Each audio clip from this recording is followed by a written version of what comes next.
guys, we are back for another episode of Real Talk About Race. I'm here with my girl, Karen Cisse. Hey, Karen. And I'm going to show my Spellbit shirt. I wore my Spellbit shirt before, but it wasn't in camera, so nobody even saw it. So, you got your, beautiful, beautiful. We love Spellbit. So, you got it all. You got it all. So, all right, we got a lot to cover today, and I'm looking outside. Thank God we might have storms and tornadoes coming, so I might have to run for cover, but I'm so glad we've got great weather now. We want to talk about something that's so important. It's what does real allyship look like? Because we throw around that word, everybody says they're an ally or they want to be an ally, and it's all over social media. But sometimes I think there's a big disconnect between what some people feel is allyship and what is real allyship. Now, again, I say this almost every time, Karen and I are not the Black representatives. Black people are very varied and diverse and have diverse feelings. Yes. Tell us where you're joining from. Tell us who's on, where you're joining from. Let us know in the comments where you're joining from. And I also, when you hear something you agree with, let us know. When you hear something you disagree with, please let us know. But you're going to hear our view. You're going to hear our view, our perspective. May not represent everyone, but it's our view, our perspective, and it's real. So I want to kick it over to Karen, and I just want to ask you that question because I think you've seen strong allyship, and then I think you've seen some allyship that's disappointed you, that's let you down. Misguided. Let's say misguided. Okay, misguided. So talk us through that a little bit. For you, what does strong allyship look like? And maybe give us an example. Allyship is basically support. Mm-hmm. It's not taking over. It's not making it about you. It's about supporting the person in the time of need. Right. When it is necessary, not afterwards. And there are countless examples of where we feel disappointed by our white coworkers or white friends or whatever, where they probably don't even know that there was a problem. Right. So I'll start off. You wanted to start off with this, and I was like, no, let's end with it. Now I'm like, no, we should start. But an example, I just posted it on my Facebook page today.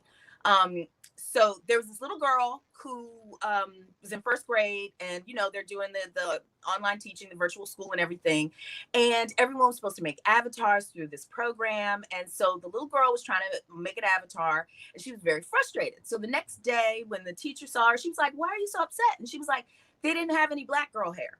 Right. Like, and Karen and I are old enough that we grew up that was just the norm. Like whatever you did, there wasn't a black version of it. Like I remember going to Halloween. I remember for Halloween, my mother buying me a princess dress. And so it had the mask that was old school where you had like the plastic mask.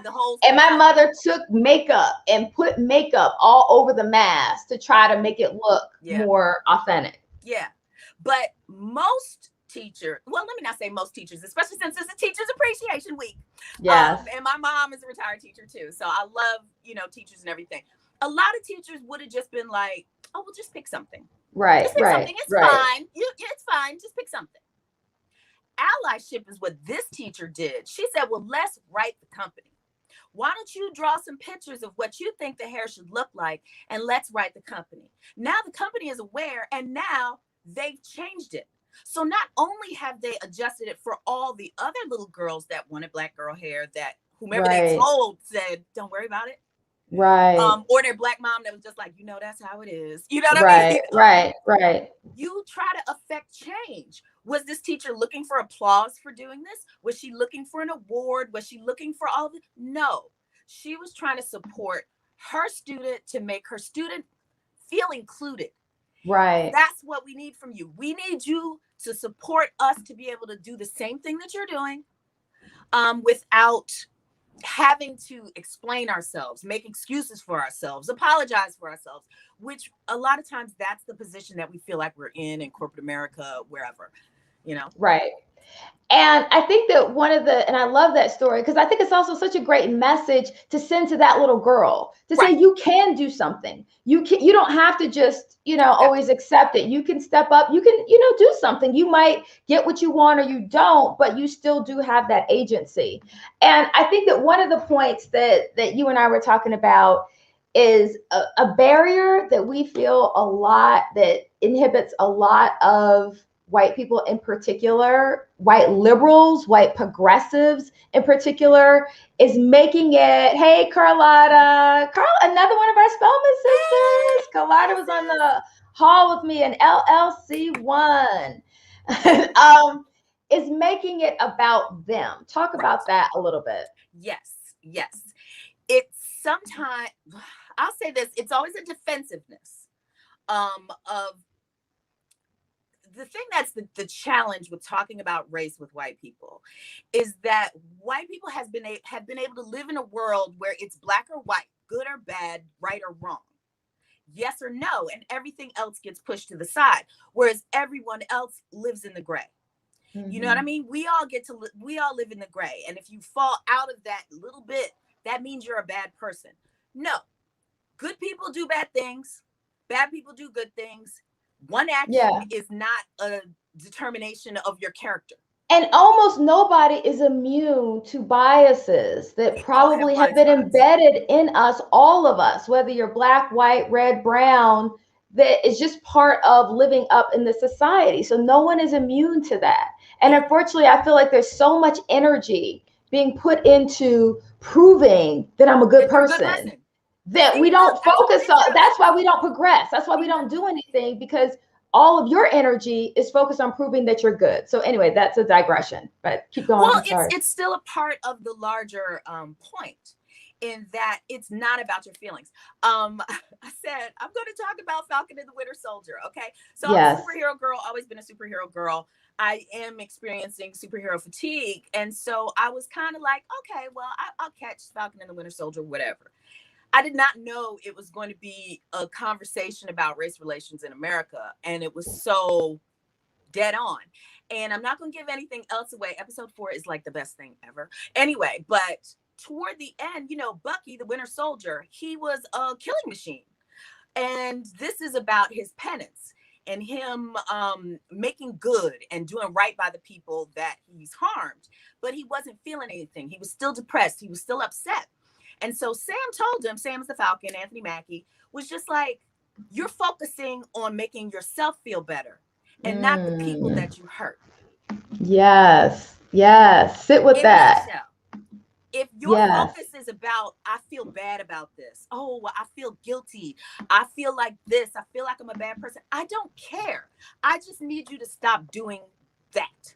Whatever you're doing, and stop letting your desire to feel like a good person override the fact that you just need to apologize and not do it again. And then we're done with it. Kendi talks about that and How to Be an Anti-Racist. He asked the questions, what if we focus less on feelings and more on outcomes? And I think that is such an important point. Is unfortunately, I feel like sometimes they are so focused, and could be me, could be anybody, on your particular feelings, as opposed to really trying to take in, well, what's the outcome and what can I do to change this outcome? I had that experience recently where I wrote an article for Forbes about how white people need to stop using the term woke. And, I'm not going to get into the whole article. It's there if you're interested in it. And Bill Maher in particular, I called him out. I'm just absolutely sick of it. To me, it's a new race card. So if you want to malign something, if you want to say it's gone too far, you call it woke now. And of course, it's a cultural appropriation. It's, wrong for so many ways.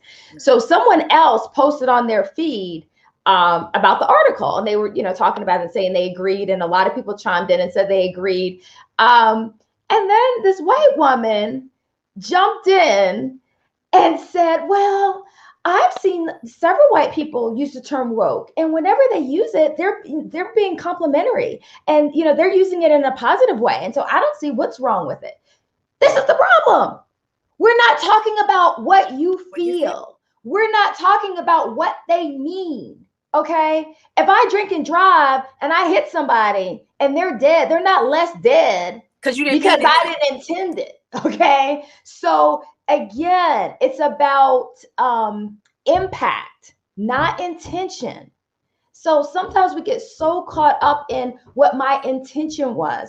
And from a repair perspective, that can become important at some point. I'm not saying it's completely discounted, but it doesn't erase the impact.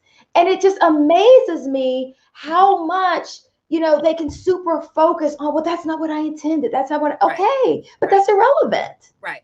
And why now, since we understand that you have injured me, why are my feelings not what's more important then? Why are we still talking about you? Yes. And we were talking about, look, I'm like, I can't even remember exactly what we said, but we were talking about where I said, when the first time I went out to LA and I was talking to my friend and I had to rent a car and everything, and she was like, hey, you got to know this is something in LA. You cannot turn into the crosswalk if people are in the crosswalk. You will get ticketed. They do not. I'm like, oh my God, thank you. If she had not told me that and I did that and I got ticketed, am I supposed to be like, officer, I'm from Atlanta? Right. I didn't know it doesn't apply. Like, oh, it didn't apply because I didn't intend it. Yeah. Yeah. You know what I mean? So, where you can pay for that is at the bottom. So now I know.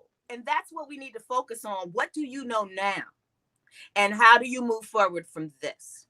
And it might seem like nitpicking, but I'm telling you, if you have a mindset and you walk through the world thinking, as long as I think I'm a good person, and as long as I think what I'm doing is right, and as long as I'm not intending any harm, it's okay. I'm good. This is why we're still in 2021 having the problems that we have. That can't be the barometer. It absolutely cannot.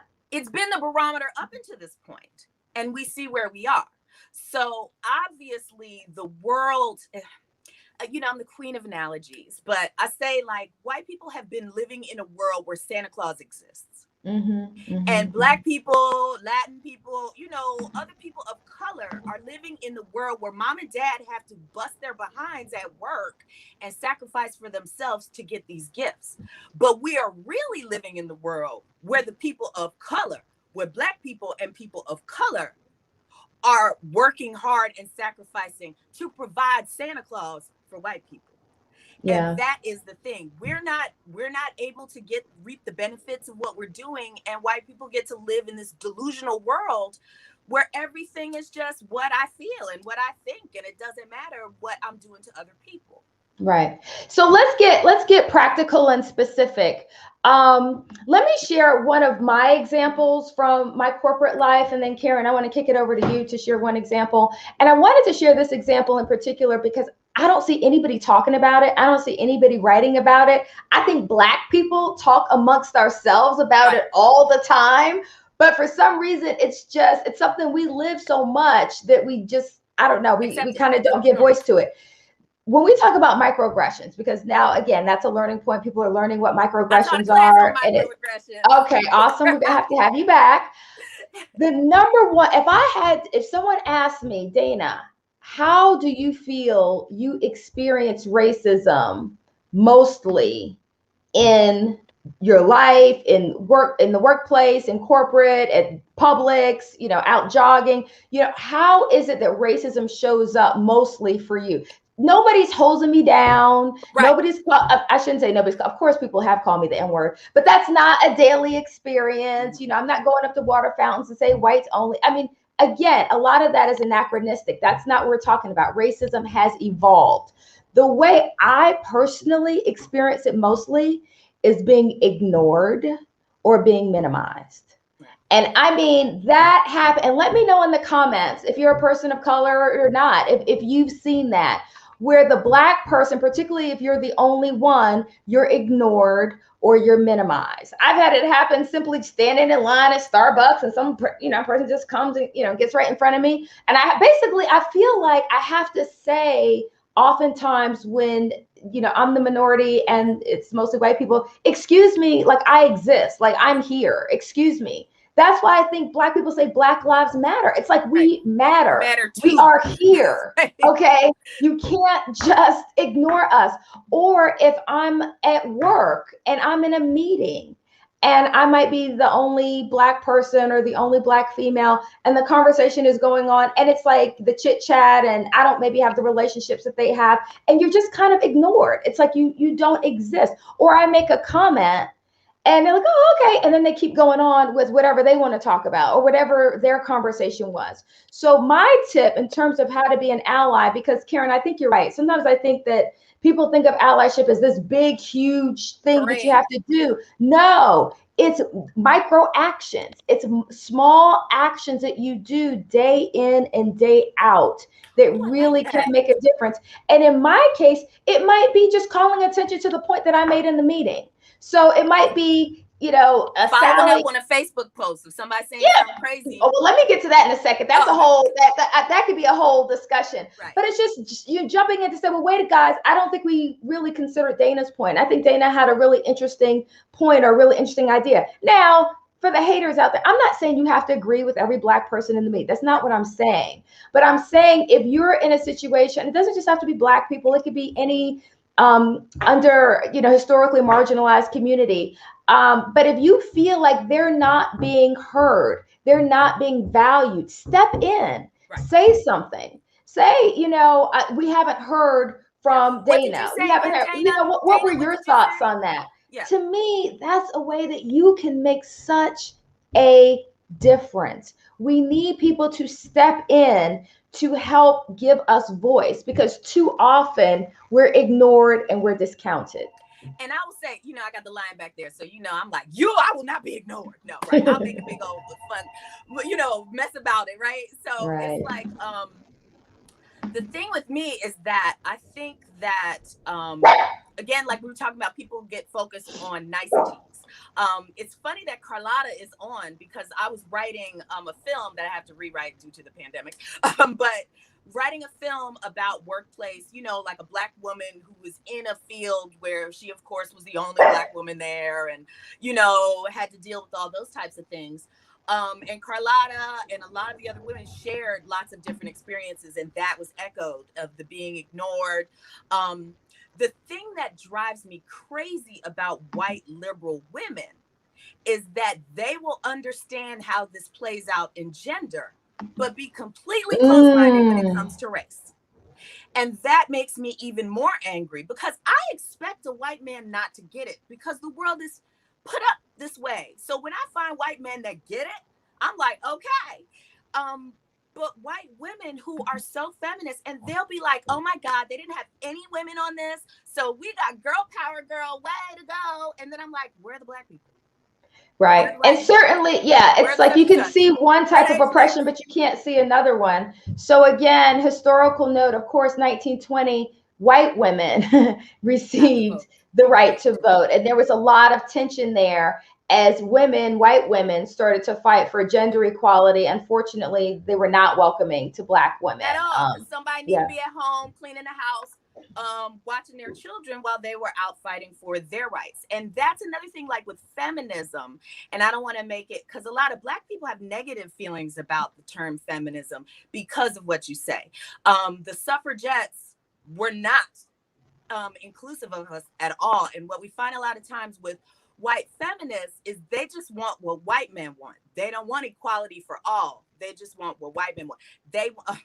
A comedian, I think it was Dave Chappelle, but somebody just quoted this to me the other day, is that now that, white women were in on the heist, and now they're mad about their cut.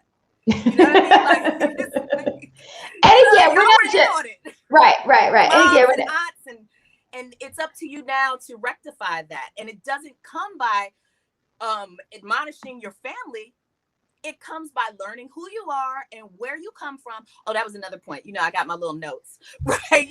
And let me just, and Cheryl, you're so right. It's like you make a point and people ignore it. And then a white guy says the same thing you just said, or some version of what you just said. And they're like, oh, that's a great idea. That is really frustrating, because, I'm not a psychologist, but a fundamental need that I know everybody has is just to be validated as a person, as a human being. It's demeaning. I've been in a situation where it was me and two white guys, and we had participated in something the entire week. It wasn't like it was a, one and done. The entire week we've been together. When the guy left to go to the airport, he shook his hand and then just looked at me and turned around and left.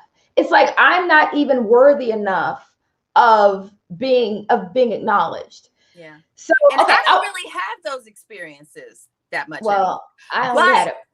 I will say this. It's so funny. I don't want to point too much out because it was a learning process and we know, but I recently wrote a project with 3 white women and another Black woman about gentrification, about the neighborhood. But it's like the white women are participants in the problem, but they're trying to be a part of the conversation to help people along. You know what I mean? So it's I get it, but from the beginning I explained my point and I didn't want to just, give support to misguided things, but there were many times with trying to create a character or trying to create certain things where I'm like, no, he just wouldn't do that. Like a Black man wouldn't do that or this, and I have to keep explaining, and it's like, and they'll want to be like, well, my nephew, he doesn't go, and I'm like, okay, you're biracial. Well, okay, this wasn't them, but like in so many situations when Black people try to say, no, this isn't what it is, and listen to me or whatever, and then it'll be like, well, my nephew, your biracial nephew who lives with all white people, who's always with you, Right. or my dad, And this was my your point uncles, about my step back, brothers, my learn cousins, my first. son, you know what I mean? Like my whole family. You got one biracial person in your family. All the men in my family are Black. You know what I mean? So it's just, you need to understand when you don't know something, and that allowed to listen to someone who obviously knows more, even if they're the only person in the room. Right. Okay. I don't want us to run out of time. Okay. I want to talk a little bit about social media. Okay. I want to talk a little bit about allyship and social media. Share some of your thoughts about that. I thought the littering example was a good one. So talk to us a little bit about that, and then I've got an example I want to talk Which through. example? I'll be having 10,000. What about the littering? You were talking about the littering. Oh, the littering, right? Yeah, yes. So, okay, I was very, very aggressively sarcastic about the white women who were writing the postcards during the election and everything, because I'm like, this is just an irrelevant thing to do, and people like, oh, well, they're starting somewhere, blah, blah. Okay, it's fine to start somewhere, but I don't need you to be posting pictures of it all over Facebook. It could be a type of situation like if you were like, I'm committed to solving the littering problem or whatever, are you going to take a picture of yourself picking up every little piece of trash? Look, I found a straw wrapper. Click, click, and throw it. No, just pick up the wrapper and throw it away and be on your day. And I think that's the thing with Facebook. I mean, this is a part of our culture now, this take picture culture. We're all victims of it, myself especially. So I'm not trying to say that, oh, you just shouldn't take pictures. But I think white people should start focusing on, again, their actions. We were talking about this earlier, and I really want to talk about that. Focus on actions and not feelings, and stop looking for a parade every time you do what you're supposed to do. I think, because again, nobody's saying social media is bad. Nobody's saying, because I post like something that relates to racial justice every day. I try to. So we're not saying it's bad. It's a great way to learn, great way to share. But if we could make it 75% action, 25% talk, that I think would get us where we need to be. The problem is when people start thinking anti-racism is really just, liking a bunch of things, hashtagging. Yeah, I mean, that's my question is, are you really anti-racist, or are you just a decent human being? Right. So if you're somebody who says, I believe in equality, and I held the elevator for a Black person the other day, or I have a Black friend, or, I wave at Black people while I'm jogging all the time, that's great. You're a decent human being. Right. That's not anti-racism. The analogy I use is like parenting. There's some things as a parent you're supposed to do. You don't get a parenting award for not abusing your kids. You don't get a parenting award for feeding and clothing your children. Why?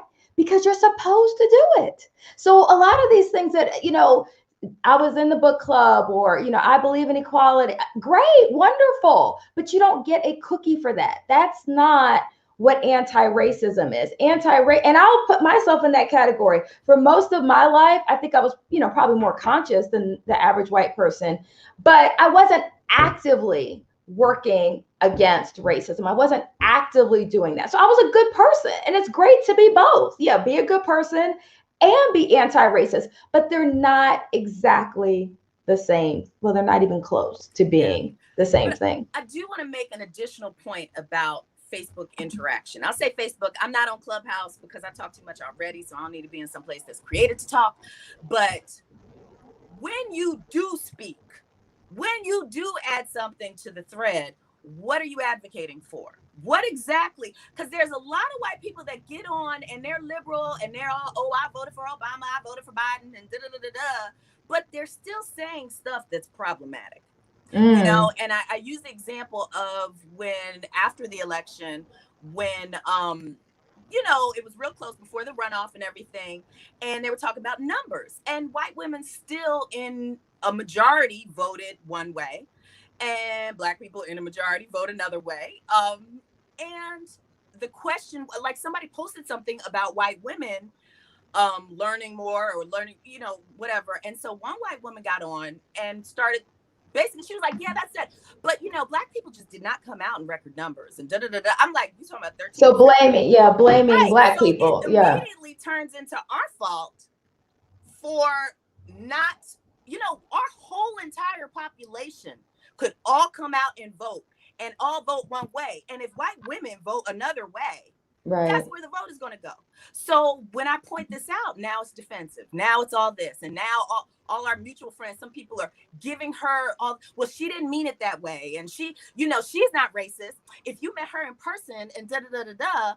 And I even put it out to a friend of mine who, again, gave her even more coverage. Well, she didn't mean it that way. She, you know, she probably meant this. And no, this is what she wrote.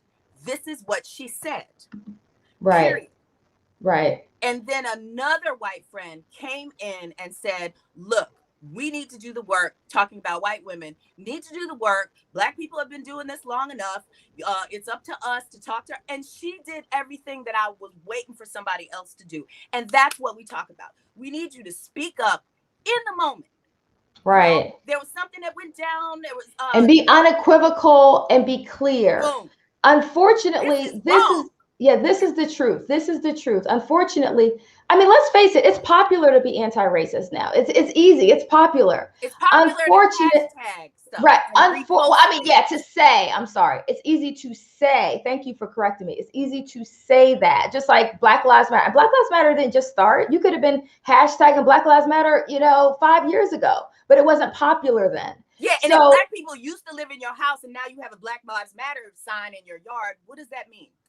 So this is what most people don't want to say, but this is the truth, is many people, Black and white, but I'm specifically talking to white people right now, believe in being anti-racist only until it becomes confrontational.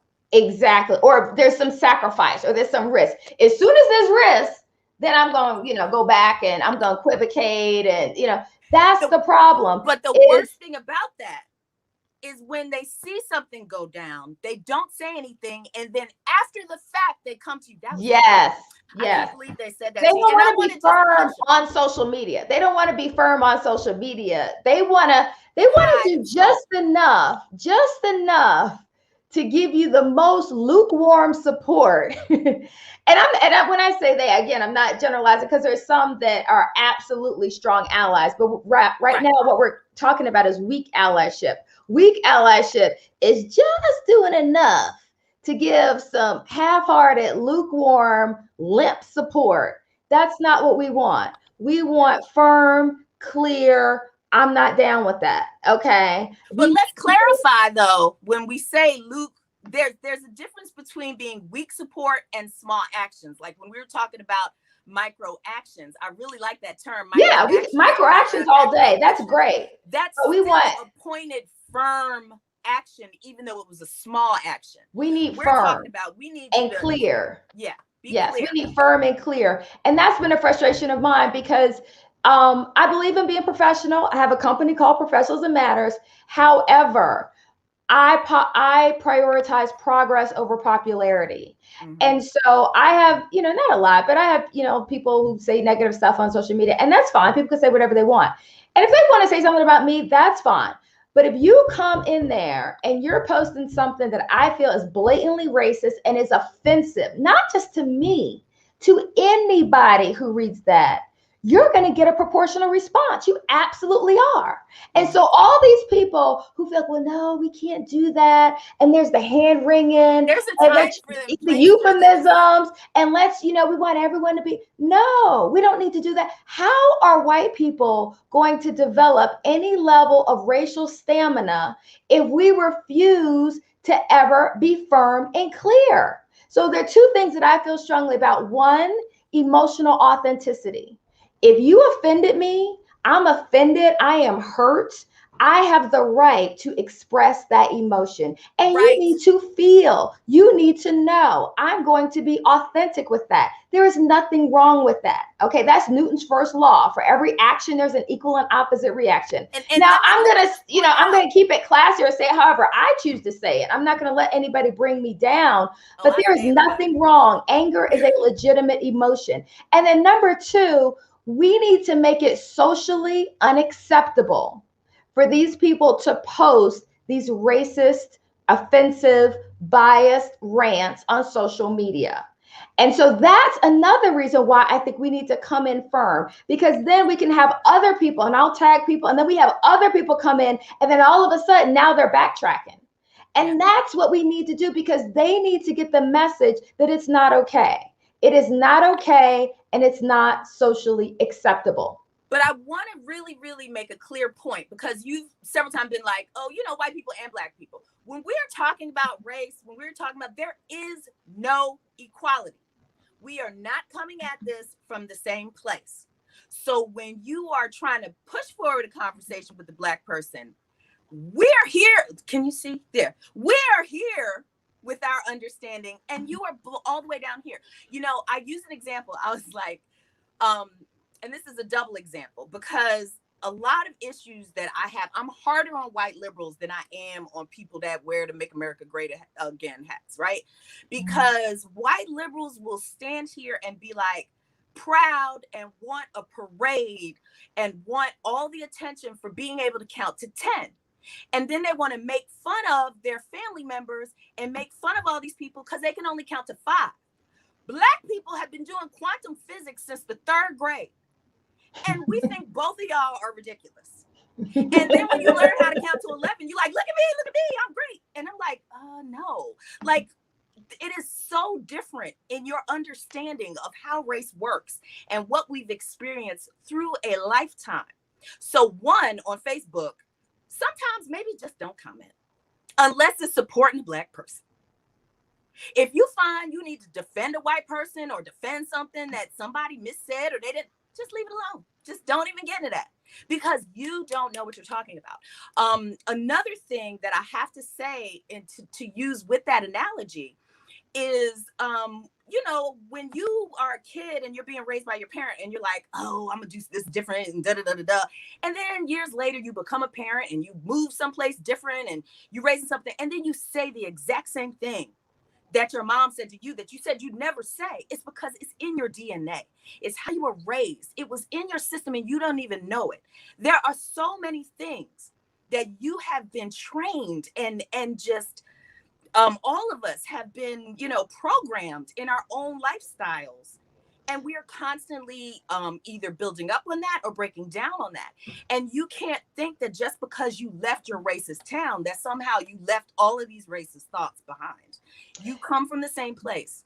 It's like pollution. It's like pollution. Yeah. We're all breathing it in. It impacts all of us. You might like to think you're immune, but you're not. And that's not to try to put people down. And this is something you were talking about, and I'll just raise this up, this is the problem. I think a lot of times white people look at it as racist is bad. I want to be good, so I'm not racist. Where the real healing and the real progress comes is when you detach from it somewhat personally and don't look at it as a binary, like, racist is bad. Yeah, good or bad. It's that we've grown up in a white supremacist society. If you question that in any way, you need to study. You need to study. But we've grown up in a white supremacist society. And so as a white patriarchal society, gender and race. And so as a result, and like LGBT, perfect example. I grew up being taught that homosexuality was a deviant behavior, that it was a sin, it was all these things. That was just what I was taught.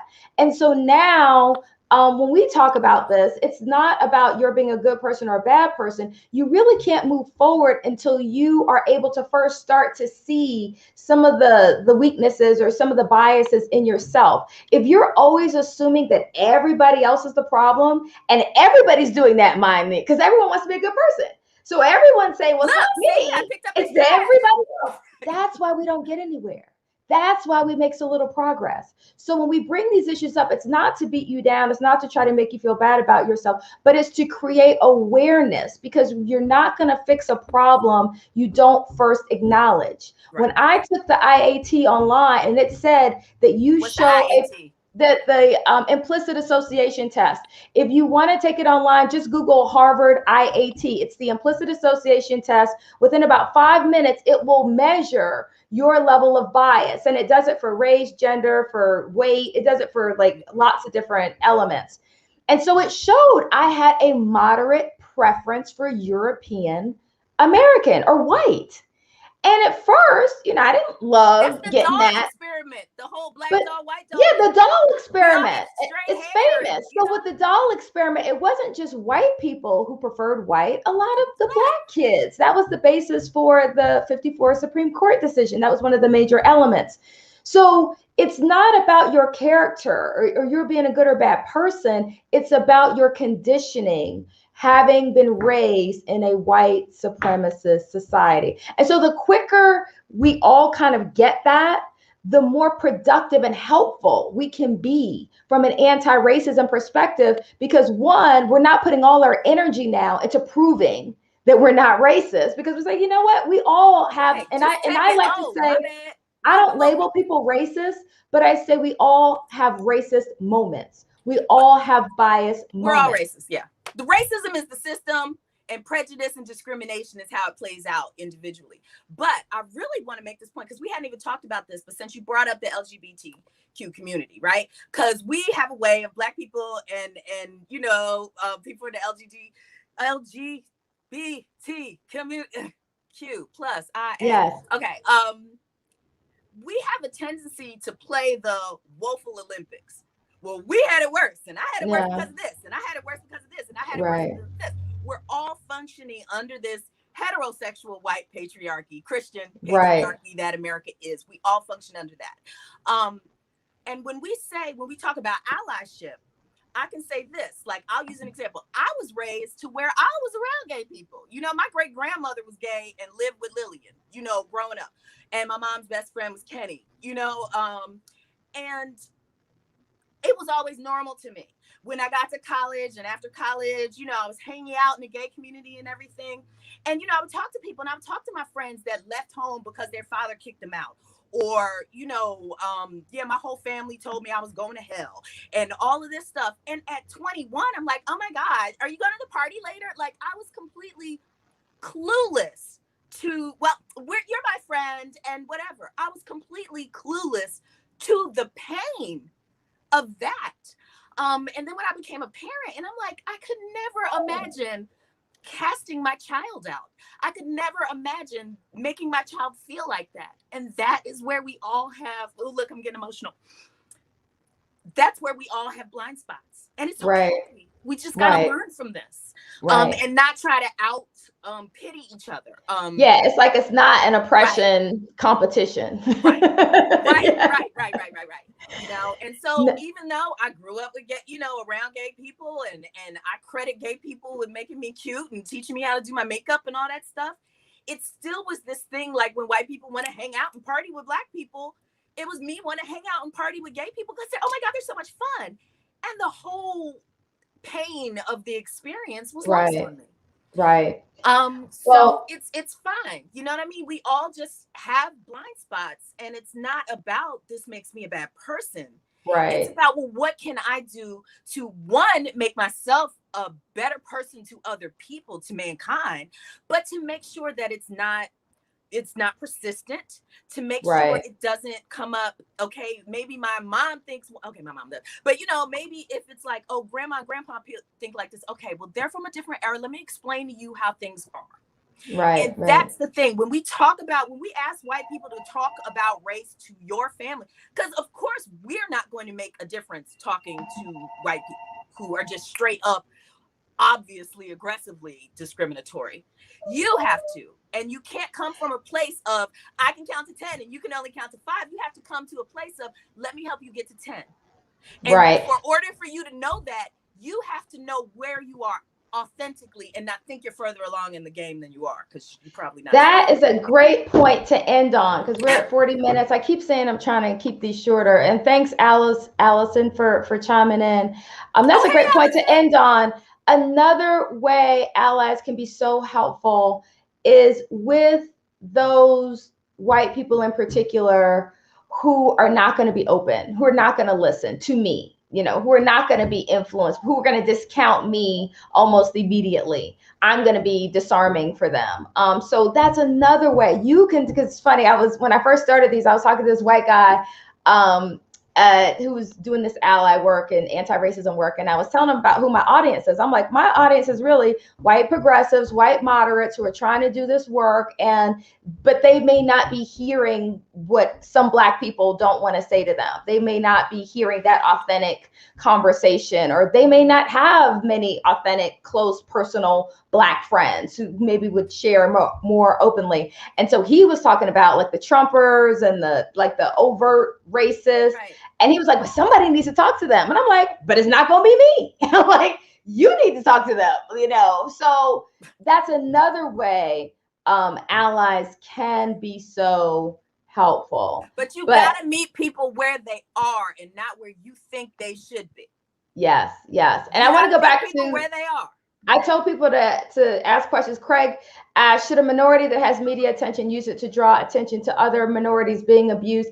As someone, who does have a teeny media platform, not this, but I write for Forbes Careers.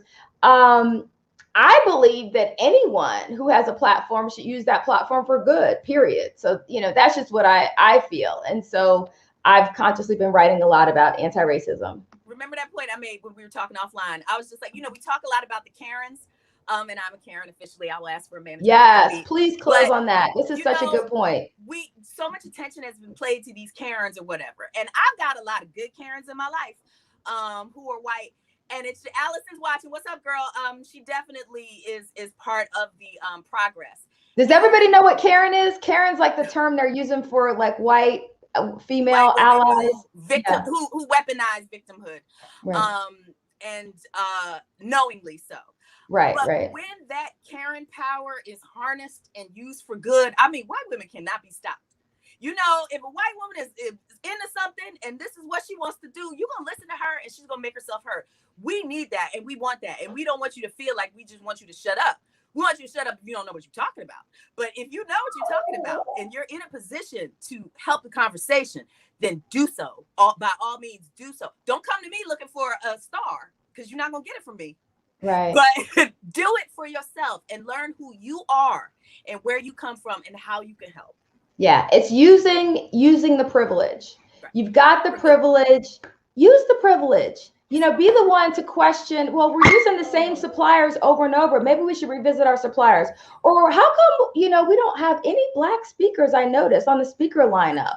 Or, this person, she's been around for a long time and nobody's talking about her for promotion. Nobody's getting her a sponsor. She does great work. She just comes in, does her job. But, stepping out, being a mentor, looking out for that person. Simple things like in a meeting, like I said, let's hear what Dana has to say. I think she had a great idea, or I think that was a great idea and we didn't spend too much time on it.